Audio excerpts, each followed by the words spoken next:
Anak saya itu senangnya dibacakan buku sebenarnya. Ada satu buku favoritnya dia, judulnya Ben.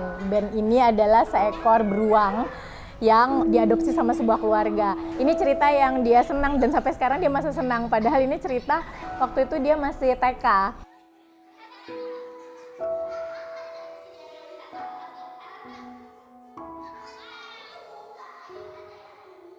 Founded in 2010, Rumah Dongeng Pelangi, or Rainbow House of Storytelling, rose alongside other storytelling communities for children like Kampung Dongeng, Dongeng Kaawam, and Dongeng Kaucon. They all have one aim, to promote the culture of reading and sharing stories with kids. Orang tua sekarang kan sudah lebih high-tech ya, sudah lebih mengenal teknologi. Jadi akhirnya dipadu-padankan mendongengnya dengan teknologi yang sekarang, yang kekinian. Menurut saya nggak apa-apa juga. Ada seorang teman yang senang sekali mendongeng buat anaknya. Tapi ada kalanya ketika dia harus bertugas keluar kota, dia tidak bisa lagi mendongeng.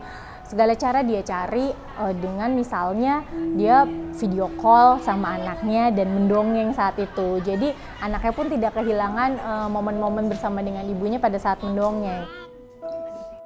Recently though, Rumah Dongeng Pelangi has tried to encourage parents through workshops to start reading to their children using physical books instead of digital ones.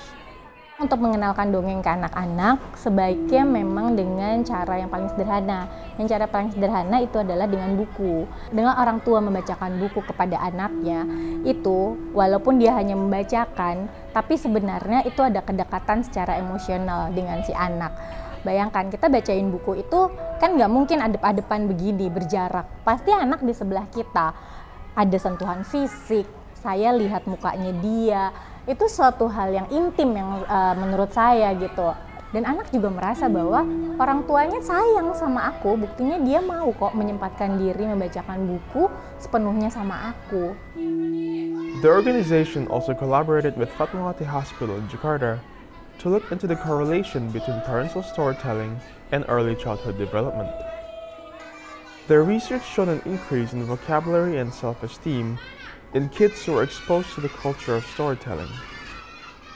Rumah Dongeng Pelangi is now pushing for a storytelling-oriented style for early childhood education. Sebenarnya anak usia dini memang pendekatannya adalah dengan bercerita, dengan bertutur, dengan bermain, bernyanyi. Sayangnya sekarang PAUD-PAUD sekarang ini lebih banyak mengedepankan anaknya untuk calistung atau membaca, menulis dan berhitung. Padahal sebenarnya dengan proses mendongeng, dengan proses mendengarkan, membaca bersama ibu gurunya, mereka tuh juga sebenarnya lagi belajar abjad, lagi belajar berhitung, tapi dengan cara yang menyenangkan buat anak-anak.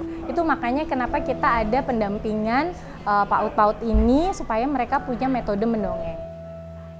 Alongside their peers, Rumah Dongeng Pelangi is hoping to sustain a magical world filled with wonderful stories for children in Indonesia. Saya tidak ingin mendongeng ditinggalkan. Jadi, saya ingin mendongeng ini menjadi sebuah lifestyle.